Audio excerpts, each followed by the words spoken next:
Il est des mots que l'on croit connaître parce qu'on les répète, et pourtant, la force d'habitude, ils risquent de perdre leur force.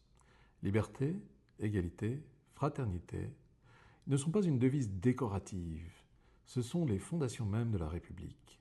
Trois mots simples et pourtant un édifice intellectuel d'une remarquable profondeur. Car ces trois principes conservent à eux seuls les dimensions essentielles de la vie humaine en société. La liberté d'abord.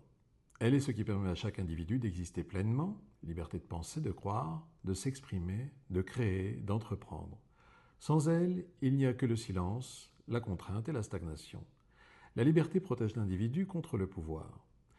Mais la liberté laissée à elle-même peut engendrer des déséquilibres. C'est pourquoi la République lui adjoint l'égalité. L'égalité, ce n'est pas nier les différences. C'est refuser que ces différences deviennent des dominations. C'est garantir à chacun les mêmes droits, les mêmes protections, les mêmes chances. Sans égalité, la liberté devient le privilège de quelques-uns. L'égalité protège le faible contre le fort. Et pourtant, même la liberté et l'égalité réunies ne suffisent pas. Elles organisent les rapports, mais elles ne créent pas le lien. C'est là qu'intervient la fraternité. Principe plus discret, mais peut-être plus essentiel. La fraternité, c'est ce qui fait qu'une société ne se réduit pas à un contrat. C'est la solidarité, l'attention aux autres, le refus de l'indifférence. Sans fraternité, la société devient froide, dure, fragmentée. La fraternité protège la société contre sa propre désagrégation. Ainsi se dessine un équilibre. Trop de liberté sans égalité, et c'est la domination des puissants. Trop d'égalité sans liberté, et c'est la contrainte généralisée. La liberté et l'égalité sans fraternité, et la société devient mécanique et sans âme.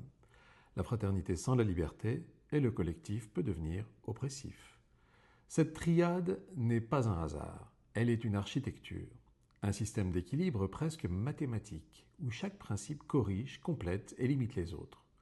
Et c'est sans doute ce qui explique sa portée universelle. Sous des formes différentes, ces idées traversent les civilisations. La justice et la liberté chez les Grecs, l'amour du prochain chez le christianisme, la solidarité dans l'islam, la compassion dans le bouddhisme, les droits individuels dans la philosophie des Lumières, etc.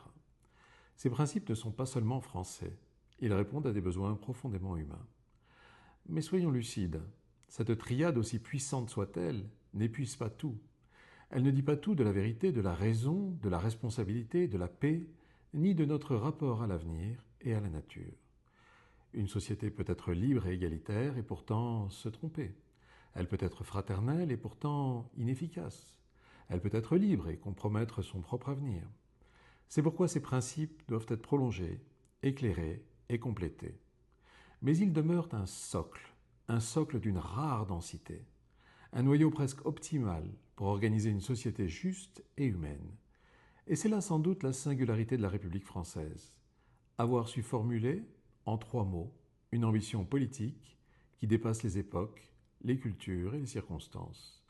Trois mots qui ne décrivent pas seulement ce que nous sommes, mais ce que nous devons constamment nous efforcer de devenir. Car la République n'est jamais acquise. Elle est une exigence. Et cette exigence tient en trois mots.